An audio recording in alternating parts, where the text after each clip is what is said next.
mulai startnya sampai selesai kan ada tanggalnya enggak? Ada Pak, ini saya akan menerapkan pada sekolah. Kalau daringnya kan Pak mulai 18 hari yang kemarin sudah selesai. Ini sekarang masa aktualisasi sampai 22 November. 22 November nanti kami ujian lagi Pak, pakai izin yang kayak kemarin itu tentang hasil laporan yang kami laksanakan ini lagi Pak. Lama itu udah selesai Pak saat itu. Ya, kami tunggu. Tapi tetap di sini apanya ya kan? Iya di sini Pak. Sambil lah Pak, sambil mulai sekolah, sambil mengerjakan ini juga.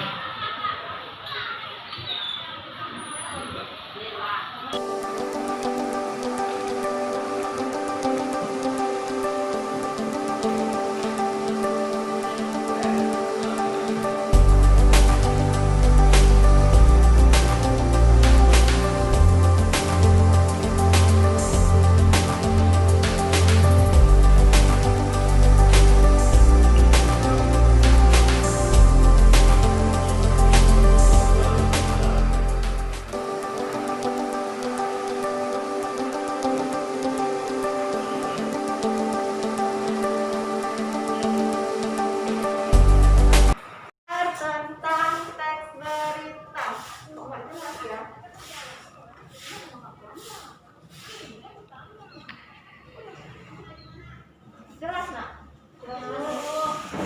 Ibu takutnya pas ini nanti yang nggak jelas. Jelas ya? Ya. Nah, ini ada contoh teks berita. Beritanya tentang apa ini? Tingkat kesembuhan COVID-19. Tingkat kesembuhan COVID-19 ini. Nah, inilah yang akan kita baca, kita pahami, lalu kita tentukan unsurnya. Unsurnya yaitu ini dia. Nah, tentang apa peristiwa yang terjadi, di mana peristiwa itu terjadi, kapan peristiwa itu terjadi, siapa yang terlibat, apa yang terjadi, dan bagaimana peristiwa itu terjadi. Oke, ini beritanya. Ibu mau coba si Nabila baca beritanya yang lain, tolong disimak ya Nak. Ya. Jakarta waspada materi keuangan. Sri Mulyani Israwati mengklaim tingkat kesembuhan kasus positif COVID-19 di tanah air menunjukkan perbaikan cukup signifikan. Hal ini tercermin dari total kesembuhan yang mencapai 277.544 orang dari total kasus positif sebanyak 350.000 lebih. Dari sisi tingkat kesembuhannya, Indonesia termasuk memiliki tingkat kesembuhan yang tinggi. Kata Sri Mulyani dalam acara Capital Market Summit dan Expo 2020 Senin tanggal 9 Sementara itu, tingkat kematian kasus positif di Indonesia juga mengalami penurunan. Meskipun pada saat itu angka kematian di tanah air sempat menyentuh di atas rata-rata dunia. Sejauh ini Indonesia menunjukkan tanda-tanda yang lebih baik. Kalau dari jumlah kematian, meskipun kemarin kita sampaikan berada di atas rata dunia, namun trennya semakin menurun jelas dia. Kasus COVID-19 terakhir, berdasarkan catatan Merdeka.com hingga Minggu 18 kemarin, kasus positif COVID bertambah 4.105 menjadi 361.867 kasus. Jumlah pasien sembuh bertambah 3.732 menjadi 285.324 orang. Kasus meninggal bertambah 80 menjadi 12.511 orang. Bendahara negara ini menambahkan dengan berbagai kondisi tersebut semakin memberikan ruang bagi pemerintah untuk membuat kebijakan, di mana satu sisi tetap menangani COVID, di sisi lain bagaimana mencemen agar COVID-19 menyebar. Di sisi lain juga kita melakukan langkah pemulihan ekonomi. Berbagai langkah-langkah untuk penanganan atau penemuan vaksin telah atau sedang dilakukan. Nah, itu dia beritanya. Sekarang sama-sama kita analisis unsurnya. Semua sudah tahu bahwa unsur dari teks berita yaitu adik Simba, ya kan? Yang pertama, apa peristiwa yang terjadi? Siapa yang mengalami peristiwa? Siapa yang mengalami peristiwa itu? Di mana peristiwa itu terjadi? Kapan peristiwanya? Mengapa bisa terjadi dan bagaimana terjadinya peristiwa? Kita bahas satu-satu. Apa peristiwa yang terjadi? Tingkat kesembuhan COVID-19. Ya, tingkat kesembuhan COVID-19 tinggi. Di mana peristiwa itu terjadi? Jakarta. Di Jakarta. Terus kapan peristiwa itu terjadi? Senin tanggal 19 bulan 10. Senin tanggal 19 Oktober 2020. Siapa yang mengalami peristiwa itu? Sri Mulyani. Yang mengatakannya adalah Sri Mulyani. Yang mengalaminya seluruh Indonesia. warga masyarakat Indonesia. Mengapa peristiwa itu bisa terjadi? Kenapa? Kenapa tingkat kesembuhan COVID-19 tinggi?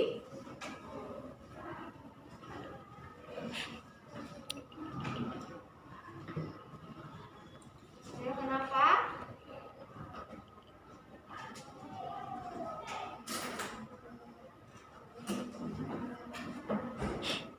Mengapa dikatakan tingkat kesembuhan COVID-19 tinggi? Dari mana bisa mengatakan bahwa tingkat kesembuhan COVID-19 tinggi?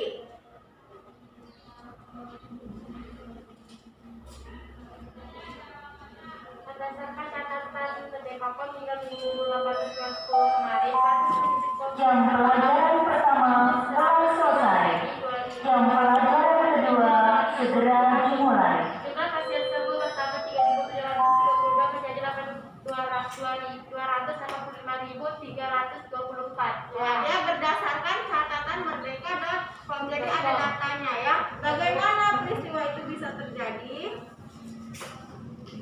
Karena adanya data-data dan bukti-bukti. Ini dijelaskan di sini ya. Menunjukkan tanda-tanda yang lebih dan seterusnya. Tuh. Nah, unsur-unsurnya kita udah tahu, udah kita bahas. Berikutnya strukturnya. Ada 3. Yang pertama orientasi. Orientasi itu pengantar. Ada di paragraf pertama. Ini Jakarta sampai ke 350.000 lebih. Ya. Lalu yang kedua peristiwa. Berarti paragraf berikutnya sampai habis. Yang terakhir sumber berita. Menurut kalian sumber beritanya dari mana nih, Nak? Sumber beritanya dari iya, sumber beritanya dari koran Waspada. Sedangkan narasumbernya dari Menteri Keuangan yaitu Ibu Sri Mulyani Indrawati. Itulah dia. Nah, langkah-langkah menulis teks berita. Yang pertama, menentukan sumber berita dari peristiwa yang menarik dan menyangkut kepentingan banyak orang. Jadi berita yang dibuat itu dia harus menarik dan menyangkut hidup banyak orang. Mendatangi sumber berita dengan cara mengamati secara langsung dan mewawancarai orang yang berhubungan dengan peristiwa itu. Apa nak gunanya kita wawancarai orang yang berhubungan dengan peristiwa itu? Supaya apa? supaya kita lebih tahu kasus yang terjadi. Iya, supaya mendapatkan data yang akurat, data yang benar ya kan. Langsung kita tanya ke narasumbernya yang mengalami peristiwa. Mencatat fakta-fakta penting. Fakta pentingnya kita semua udah tahu yang adik Simba. Lalu mengembangkan catatan tersebut menjadi sebuah teks berita yang utuh dengan memperhatikan unsur, struktur, dan kaidah kebahasaan. Ini adalah dia langkah-langkah menulis teks berita. Berikutnya, Ibu mau memberikan kalian tugas, yaitu buatlah sebuah berita tentang suatu kejadian atau peristiwa yang terjadi di lingkungan sekitar. Di lingkungan sekitar aja, nah Ibu tidak berharap kalian membuat berita dari Jakarta sana, dari Medan sana. Kita buat berita yang sederhana saja, yang benar-benar kalian alami di lingkungan sekitar kalian.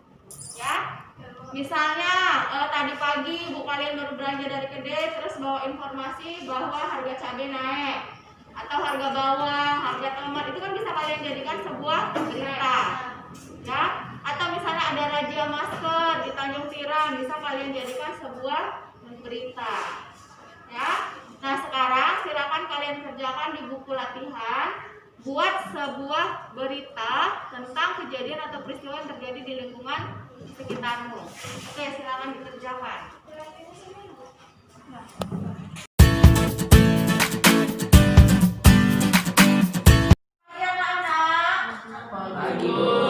Assalamualaikum warahmatullahi wabarakatuh. Waalaikumsalam warahmatullahi wabarakatuh. Nah, kembali lagi sekarang kita belajar bahasa Indonesia ya. Sebelum belajar, seperti biasa, ketua kelas pimpin doa. Silakan. Yuk, belum belajar, marilah berdoa. Berdoa dimulai.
Nah, sekarang ibu absen ya, yang namanya dipanggil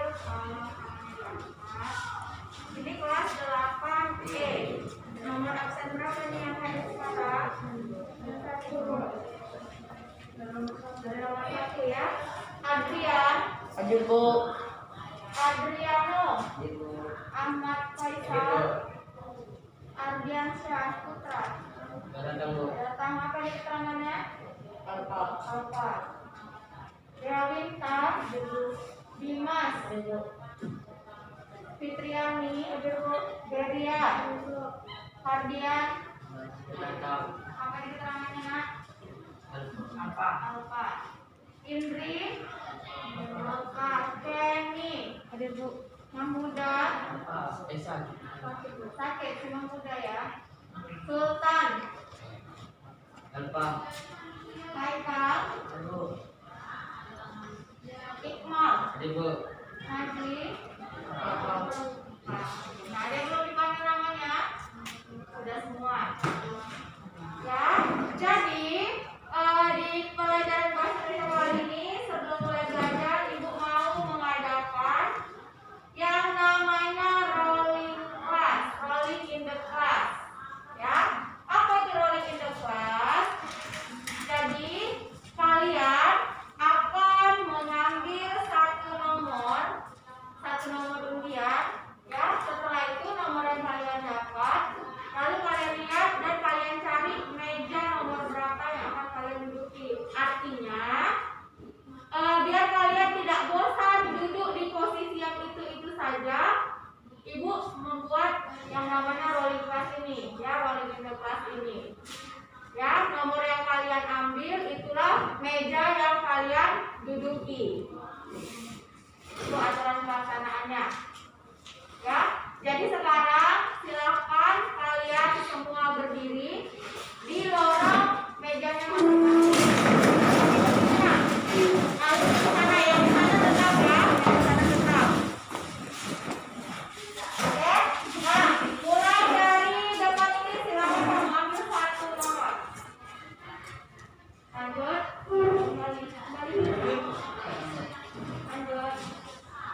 iklan. Ya, ini saya tunjukkan contoh iklan. Contoh iklan. Langsung saya tunjukkan melalui Google. Kenapa? Bagi kalian yang belum tahu cara menggunakan Google, bisa sambil belajar juga di sini ya. Jadi nanti kita buka dari Google Chrome. Kalau misalnya kalian lihat di laptop atau di komputer ada Google Chrome bisa, atau dari Mozilla juga bisa. Kali ini saya gunakan yang Google Chrome ya. Nanti ada Google keluar, lalu kita ketikkan apa yang ingin kita cari. Misalnya contoh iklan. Kita enter. Nah, di sini dia ada bermacam-macam iklan. Ya, contoh iklan. Nih, saya buka contoh iklan dari gambarnya. Iklan apa yang kalian lihat di situ, Nak? Milo. Nah, ada yang langsung nampak Milo, padahal dia kecil, tapi ini langsung ditengoknya ya. Ada iklan layanan masyarakat, ada ale-ale, ada teh pucuk, Floridina, istirahat lampu, Duku, ya ada Yakult. Itulah contoh iklan. Oke, Ibu mau kita bahas satu-satu. Yang pertama, ini dulu. Mana ya? Ini dulu, coba. Ada iklan apa itu, Nak? Sabun. Iklan sabun. Nah, dari iklan ini, UFO Family ciptakan hari-hari anti kuman, penuh hidup sehat, tumbuh kembang anak. Nah, jadi menurut kalian di dalam teks iklan ini apa aja unsur yang terdapat di dalamnya? Yang pertama ada apanya nih? Ada apa ini yang orang ini? Berarti gambar, ada gambarnya. Selain ada gambar ada apanya lagi? Nih. Ada teks atau kata. Lalu ada gambar produk.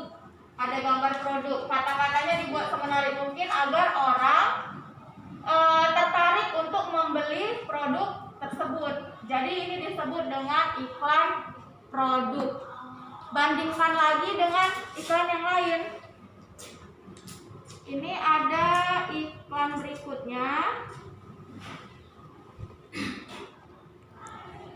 Ini dia ya, contohnya sebentar ya.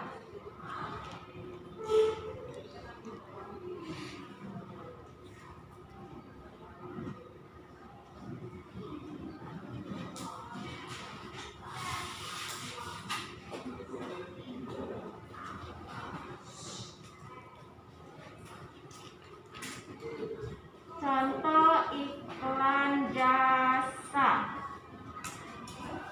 Cari contoh iklan jasa. Nah, ini ada.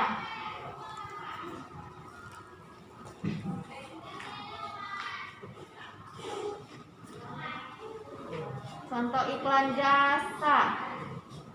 Apa yang bisa kalian lihat di situ?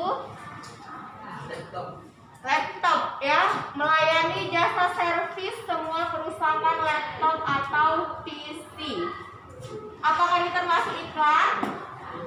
Ya, iklan, tapi tidak ada produk yang ditawarkan. Dia menawarkan layanan jasa. Itulah beda dengan iklan yang pertama tadi ya. Kalau iklan yang pertama tadi iklan barang, sedangkan ini iklan jasa. Ya, lalu yang ketiga ada lagi Nak, namanya iklan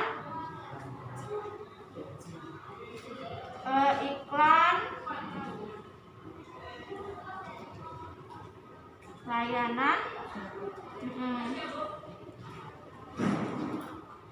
iklan layanan masyarakat.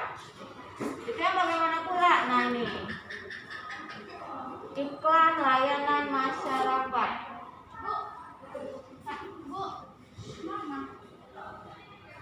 Ini contohnya.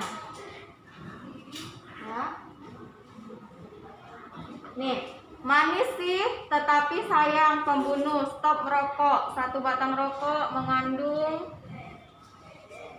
racun yang menyebabkan penyakit kanker dan penyebab kematian. Sehat itu mahal. Itu disebut dengan iklan layanan masyarakat. Ada nggak nak produk yang ditawarkannya? Tidak ada. Jasa yang ditawarkannya ada nggak? Nggak ada. Tapi dia sekedar pemberitahuan kepada masyarakat. Jadi ada 3 ya iklan yang udah kita lihat contohnya. Yang pertama iklan sabun, berarti iklan barang, produk. Yang kedua iklan jasa. Lalu yang ketiga ini namanya iklan apa nak? Layanan masyarakat. Nah yang berikutnya ibu kasih contoh iklan lowongan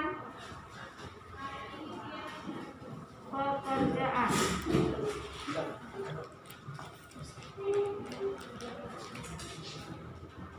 Nih iklan lowongan kerja.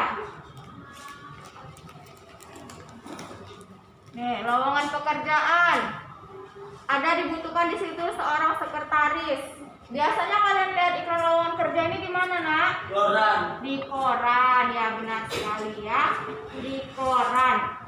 Jadi iklan lowongan pekerjaan ini digunakan dari perusahaan untuk mendapatkan karyawan. Itu dia iklan lowongan pekerjaan. Nah, jadi dari keempat contoh tadi, siapa yang bisa mengulangi apa saja jenis-jenis iklan? Ayo siapa dari keempat tadi? Silakan tunjuk tangan.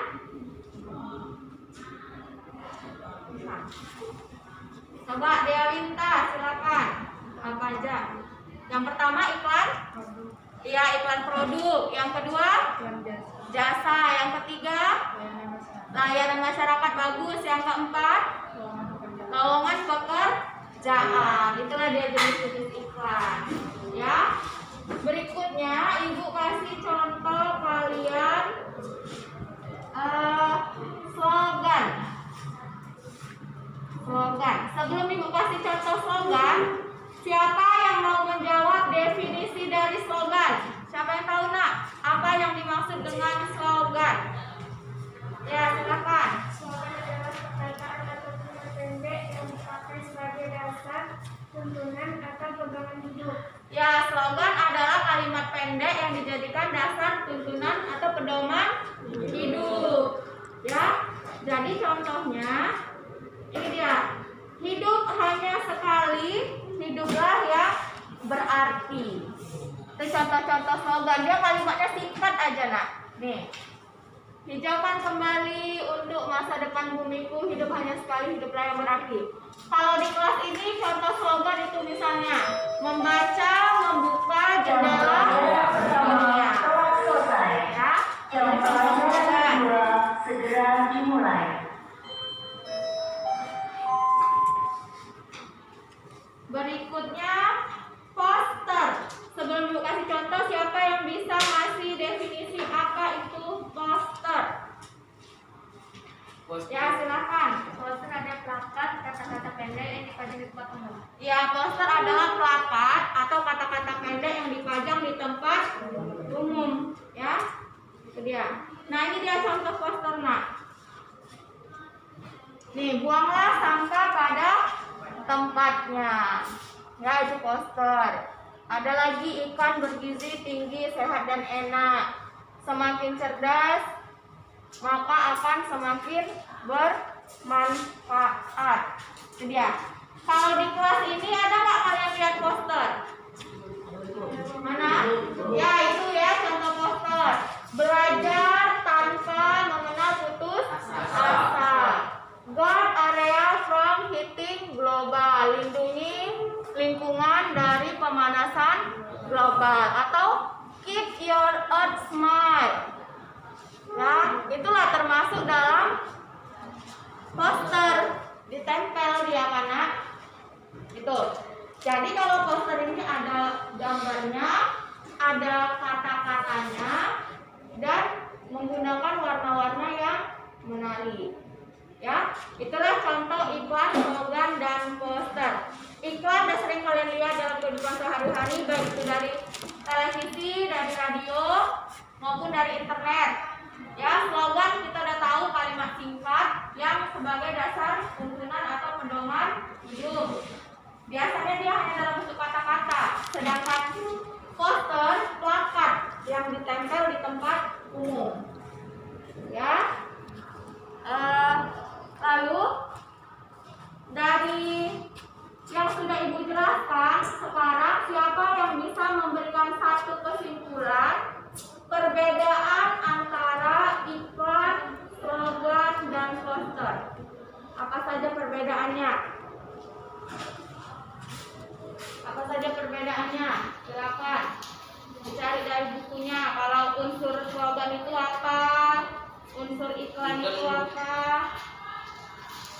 Ya, silakan. Iklan merupakan teks persuasif yang mengandung unsur gambar. Ya, kalau slogan, Slogan merupakan teks persuasif yang mengutamakan unsur kata-kata. ya kalau slogan itu mengutamakan unsur kata-kata. Sedangkan poster, Bang? Poster merupakan teks persuasif yang mengutamakan kekuatan gambar dan kata-kata dipajang di tempat-tempat umum. Iya, itulah dia perbedaan antara iklan, slogan, dan poster. Nah, sekarang sebelum Ibu akhiri materi hari ini, Ibu beri kesempatan bagi yang masih belum paham, boleh silakan ditanyakan. Bagian mana yang belum kalian pahami? Udah paham semua? Nah, untuk menguji pemahaman kalian, Ibu mau satu orang kasih satu contoh iklan, satu contoh slogan, dan satu contoh poster. Siapa yang bisa? Masing-masing satu aja contohnya. Silakan. Maksudnya dalam bentuk kata-kata aja. Siapa yang bisa?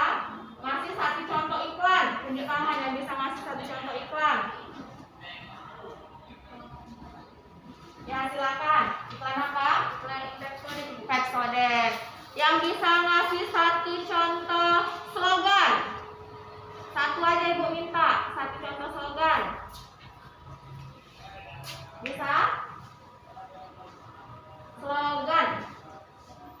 Ya, silakan kamu lagi, boleh. Hidup harus terus berjalan. Hidup harus terus berjalan, bisa. Satu contoh poster. Buanglah sampah pada tempat. Buanglah sampah pada tempatnya, lalu nanti disertai dengan ilustrasi gambar ya yang ditempel di tempat umum. Oke, sampai di situ materi kita. Ibu yakin kalian semua sudah paham ya. Untuk pelajaran berikutnya nanti Ibu akan membagikan sebuah video di WhatsApp grup kelas kita. Ya, kelas kita kan ada WhatsApp grupnya. Nanti akan Ibu bagikan video, kalian lihat video, kalian pahami, lalu dikerjakan tugas-tugas yang Ibu berikan melalui WhatsApp grup tersebut. Ya, oke. Cukup sekian pelajaran hari ini. Semoga yang kita pelajari lebih bermanfaat bagi kalian. Saya akhiri dengan wabillahi taufiq wal hidayah. Wassalamualaikum warahmatullahi wabarakatuh. Waalaikumsalam warahmatullahi wabarakatuh. Nama saya Dewi Muhammad, kelas 8E. Guru menyiapkan laptop dan e-kampus dengan teliti lalu memeriksa jaringan internet untuk pembelajaran yang efektif dan efisien. Terima kasih.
melakukan pembelajaran daring secara kreatif. Terima kasih.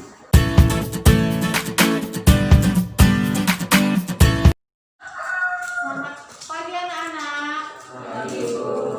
Apa kabar kalian hari ini? Oke ya. Seperti biasa sebelum mulai pelajaran, silakan ketua kelas pimpin doanya. Siap, bro. Sebelum belajar, marilah kita berdoa. Berdoa dalam hati. Mulai.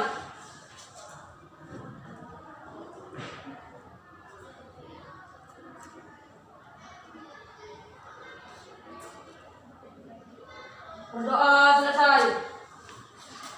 Ya, sekarang ibu absen. Kelas 8E mulai dari si Adriano nih ya. Adriano, Adrian, Ahmad Faisal, Denita, Dimas, Fitriani, Deria, Hardian, Indri mana? Datang. Temi, Mahmuda, Sultan, Faisal, Iqmal, Najli. Ridwan di sini. Oke ya. Sekarang kita lanjut ke bab 3 tentang teks eksposisi. Silakan kalian buka buku pakennya halaman 59. Ya nah, halaman 59 judulnya teks eksposisi dalam media massa. Dalam media massa. Ya. Nah, di rumah kalian sudah mau baca tentang teks eksposisi ini. Ya, kita sudah sama-sama tahu bahwa teks eksposisi itu adalah teks yang berisi pendapat seseorang yang disertai dengan argumen, alasan, fakta, data, dan bukti untuk meyakinkan orang lain. Itulah dia teks eksposisi. Lalu unsurnya, siapa nak yang tahu apa saja unsur teks eksposisi? Unsur teks eksposisi ada berapa unsurnya? Dua. Apa saja itu? Ya, yang pertama berupa gagasan. Gagasan itu adalah pendapat, ya kan? Pendapat, ide, pemikiran. Lalu yang kedua adalah fakta. Fakta ini berisi bukti-bukti data untuk memperkuat gagasan. Itulah dia dua unsur teks eksposisi. Berikutnya struktur teks eksposisi. Ada berapa nak struktur teks eksposisi? 3. Apa aja 3 itu yang tahu silakan tunjuk tangan. Tesis, rangkaian argumen, penegas ulang. Ya, tesis, rangkaian argumen, dan penegasan ulang. Tesis itu apa nak? Tesis yakni berupa pengenalan isu, masalah, ataupun pandangan penulis secara umum tentang topik yang akan dibahasnya. Ya, pengenalan isu, ya, tentang topik yang akan dibahas. Lalu yang kedua, rangkaian argumen. Apa itu rangkaian argumen? Rangkaian argumen berupa sejumlah pendapat atau argumen penulis sebagai penjelas atau tesis yang dikemukakan sebelumnya. Pada bagian ini dikemukakan pula sejumlah fakta yang memperkuat argumen-argumen penulis. Ya, jadi argumen itu adalah pendapat kita. Nah, ketika kita berpendapat harus diperkuat dengan bukti, fakta. Ya, lalu yang ketiga adalah bagian Penegas ulang. penegasan ulang. Apa isi penegasan ulang itu, nak? Penegasan ulang sebagai perumusan kembali secara ringkas. Bagian ini sering pula disebut penutup atau simpulan. Iya. Penegasan ulang berisi simpulan di bagian penutup. Ya. Jadi contohnya kalian mengangkat isu atau tesisnya itu tentang pentingnya menjaga kebersihan sekolah. Itu kan tesisnya. Nah, argumen kalian apa? Misalnya ketika kita menjaga kebersihan sekolah, sekolah itu menjadi lebih bersih. Ya, para siswa jadi semangat untuk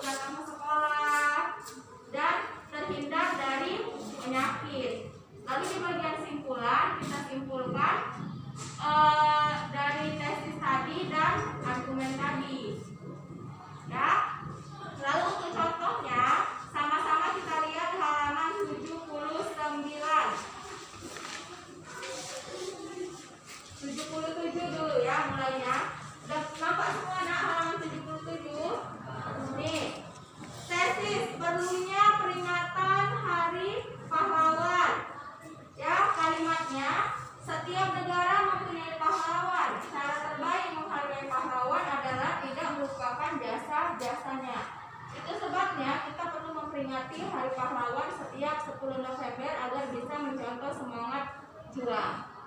Itulah kalimat dari tesis. Ya, isinya, temanya, idenya. Lalu yang kedua, rangkaian argumen. Kenapa dia mengatakan penting memperingati Hari Sumpah Pemuda? Ada 3 poin besarnya. Yang pertama, latar belakang perlunya Hari Pahlawan. Yang kedua, karena besarnya pengorbanan para pejuang. Dan yang ketiga, kondisi generasi bangsa yang mementingkan diri sendiri. Dari 3 poin besar inilah dikembangkannya menjadi 3 paragraf. Tuh ya. Nah, berikutnya adalah penegasan kembali. Ini simpulan dari tesis dan rangkaian argumen. Itulah contoh dari teks eksposisi. Definisinya kita sudah tahu, unsurnya sudah tahu, strukturnya sudah tahu. Kaidah kebahasaannya ada 5 ya. Yang pertama, kata persuasif. Persuasif ini artinya mengajak, mempengaruhi, mengimbau. Yang kedua, kata teknis. Ada istilah-istilah di dalamnya ya. Lalu konjungsi kausalitas artinya hubungan sebab akibat. Kata kerja mental, kata kerja berhubungan dengan tindakan fisik, misalnya membaca, menulis. Ya, kata perujukan, misalnya hal ini, dengan demikian, ya hal tersebut itu masuk ke kata perujukan. Nah, sampai di sini ada pertanyaan? Tidak. Kalau tidak ada, ya inti dari pelajaran ini kan kalian harus mampu membuat satu teks eksposisi. Ya, jadi ibu ada gambar, ya. Jadi dari gambar inilah kalian selesai. Jam pelajaran kedua segera dimulai. Dari gambar inilah kalian nanti akan membuat isunya, isu dari teks eksposisi. Masing-masing kalian akan bergantian mengambil satu gambar, lalu buat teks eksposisi sesuai dengan gambar yang kalian dapatkan. Ya, ibu kasih contoh nak, misalnya, nih gambar pertama, gambar apa ini?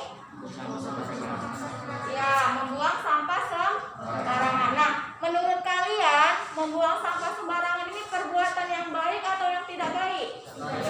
Tidak baik. Nah, kamu bilang membuang sampah sembarangan adalah perbuatan yang tidak baik. Apa alasannya? Nah, kemukakan di situ di dalam paragraf masing-masing ya. Alasannya itu nggak boleh hanya satu ya nak.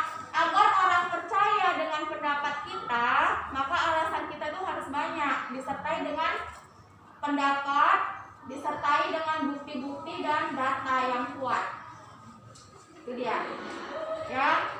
Atau contohnya misalnya ini gambar kedua. Ini gambar apa?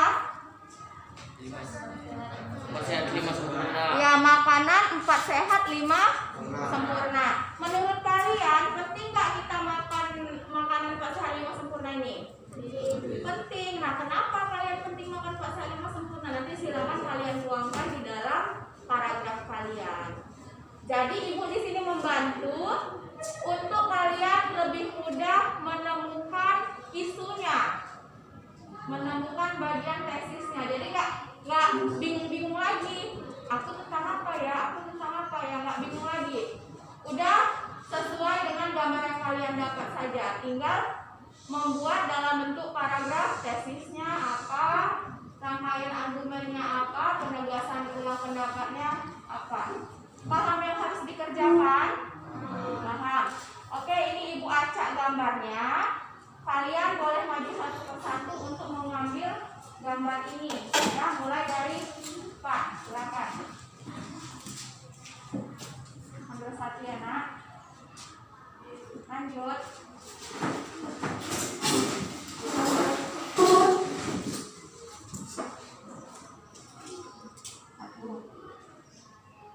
Lanjut.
latihan. Ada pertanyaan, Nak? Kalau tidak, silakan kalian kerjakan di buku latihan. Ya, kerjakan di buku latihan. Oke, dikerjakan sekarang. Warahmatullahi wabarakatuh. Nama saya Ardian Saputra dari kelas 8E SMP Negeri 1 Talawi. Guru menyampaikan kompetensi secara efektif dan efisien. Terima kasih. Nana, sekarang Ibu akan membagikan angket minat siswa terhadap pembelajaran bahasa Indonesia. Ya, jadi di dalam angket ini ada petunjuk pengisian agar kalian lebih mudah untuk mengisinya. Yang pertama, angket ini terdiri atas 12 pernyataan. Pertimbangkan baik-baik setiap pernyataan dalam kaitannya dengan pembelajaran bahasa Indonesia yang telah kita laksanakan. Yang kedua, berilah jawaban yang benar sesuai dengan pilihanmu dengan cara memberikan tanda checklist atau contreng. Tahu tanda checklist atau contreng? Tanda benar gini ya. Ya, tanda benar. Pada kolom yang telah disediakan. Contoh, saya suka belajar bahasa Indonesia dengan menjawab soal yang ada di buku. Itu pernyataannya. Kalau kamu sangat tidak setuju, contreng yang sangat tidak setuju. Kalau kamu tidak setuju, contreng yang tidak setuju. Kalau biasa saja, contreng yang biasa saja. Kalau kamu setuju, contreng yang setuju. Kalau sangat setuju, contreng yang sangat setuju. Tapi satu pernyataan tidak boleh ditandai dua ya, tidak boleh dua di sini, dia harus satu saja.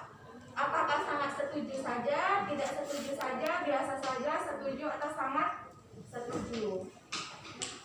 Ya, untuk pengisian angket ini ada pertanyaan? Tidak ada. Kalau tidak ada itu saya bagikan. Silakan kalian isi sesuai dengan pendapat dan pemikiranmu masing-masing ya.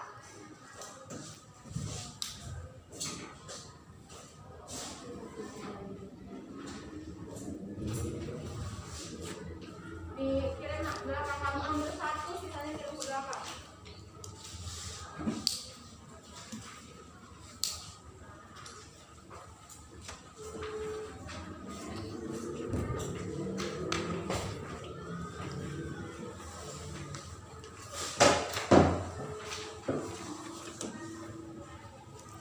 Oke, silakan kalian baca baik-baik, lalu dijawab, ditandai sesuai dengan pemikiranmu.